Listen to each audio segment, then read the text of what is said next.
Salutations friends, welcome back to my channel. Today's video I'm doing the 4 fragrances for the 4 elements tag. I'm really excited to do this for you guys. So if you'd like to know what I chose, then keep watching. This tag was started by the Top Note and I was tagged by Annie S. I will link both of their videos below, so go check them out. And I'm not going to be tagging anyone in this video. I'm going to be leaving the tags open for everybody, but I would like you guys to answer these questions. What 4 fragrances would you choose for the 4 elements? Let me know in the comment section below. So some people have been doing this where it's one niche, one designer. Some people have just done however they wanted. I decided to do one niche and one designer scent. So we're going to start off with the element of air. This one was actually the hardest for me because there are so many different ways that air can smell, the idea of it being cooling, the idea of it being breezy. And so I chose 2 ones that reminded me of what I think air would smell like. Is that a good, it's probably not a good definition. For my designer pick, I chose Sky Blossom from Marc Jacobs. This is a beautiful scent. It's bright, it's uplifting, it's sparkly, it's citrusy, and it has a light, airy feel to it. I don't think it smells identical to Light Blue from Dolce & Gabbana, but it has that same kind of bright, citrusy crispness to it. This is, however, a lot lighter and a little bit more breezy than other very kind of more aquatic, sharp citrus scents, and that's why I chose this as my designer fragrance for air.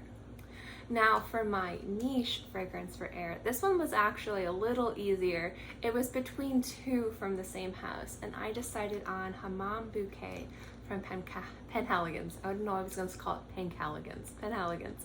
It was almost Savoy Steam.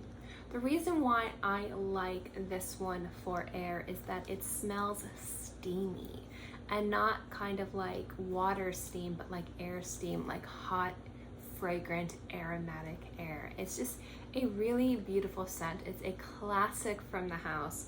I love the way it smells on my skin. It can be a little intimidating when you first spray it. The opening notes are a little bit strong of ammonia. Can smell a little bit ammonia-y in the opening, but it dries down within like 30 seconds to this really beautiful, very gorgeous aromatic skin scent, and it is very reminiscent of like steamy baths, and that's why I chose this for kind of the hot air. Like this is like the cool air and this is like the hot air for the air elements. Water was the easiest actually. I initially knew the 2 I wanted to choose for water. For the designer fragrance, I chose Silent Street from Derek Lam. Now the reason why I chose this one is that this is a white musk, and white musk to me smells very watery, and the floral accords in this smell really beautiful. It kind of reminds me of a stream filled with flowers and just how it smells. It smells watery, it smells light, it smells very effervescent, but at the same time there's a sweet floral touches to this, which is really beautiful. It smells like light perfumed water, like an ideal bath, like when you go on vacation and you see those people in those big baths filled with flowers. This is kind of what I would imagine the water would smell like, and I just think it's a beautiful, watery, gorgeous scent. It's one of my favorites.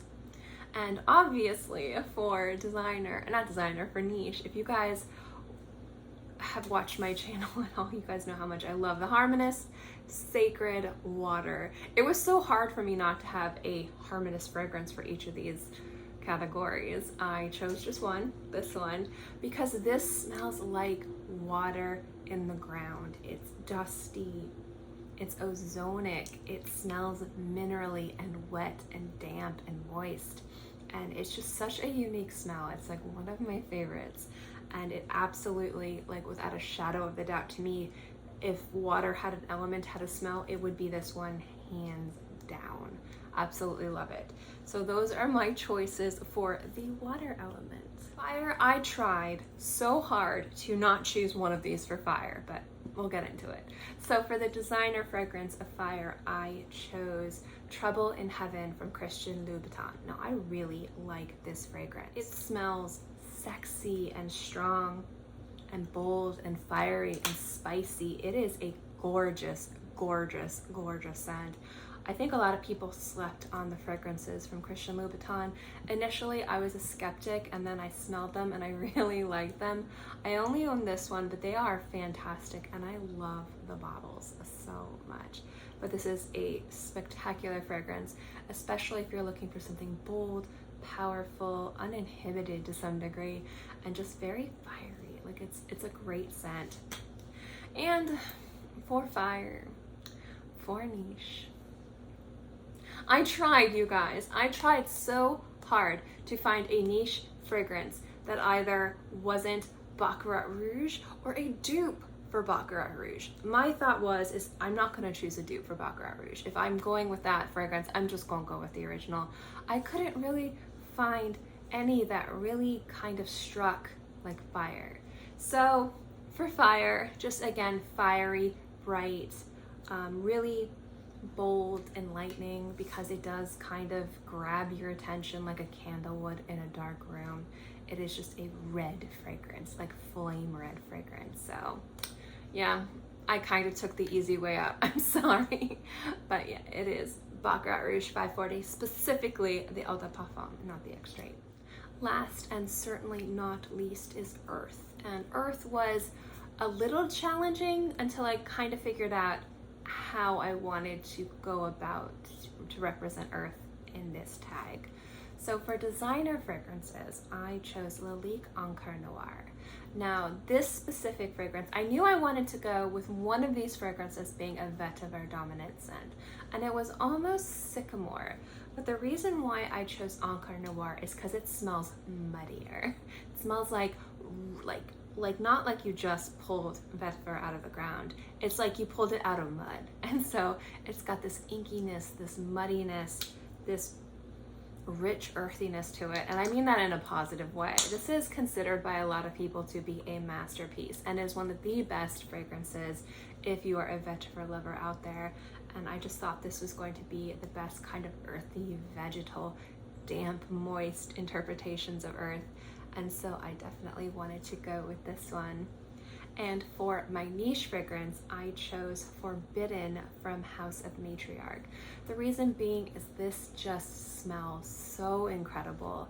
It's a beautiful indolic tuberose, but it has deeply earthy, damp, vegetal notes in here, mushroomy, umami going on.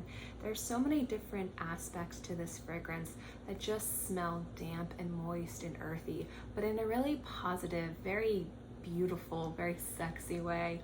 So I wanted to make sure I included this one in Earth because it was literally the only one I could think of for Earth in regards to niche fragrances. So yeah, this is my choice for Earth is Forbidden.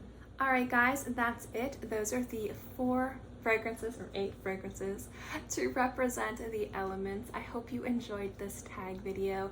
Again, I'd love to know below what fragrances would you guys choose to represent one of the 4 elements. Let me know in the comment section below. As always, guys, thank you so much for watching this video. I hope you enjoyed it, and I'll see you guys next time. Bye.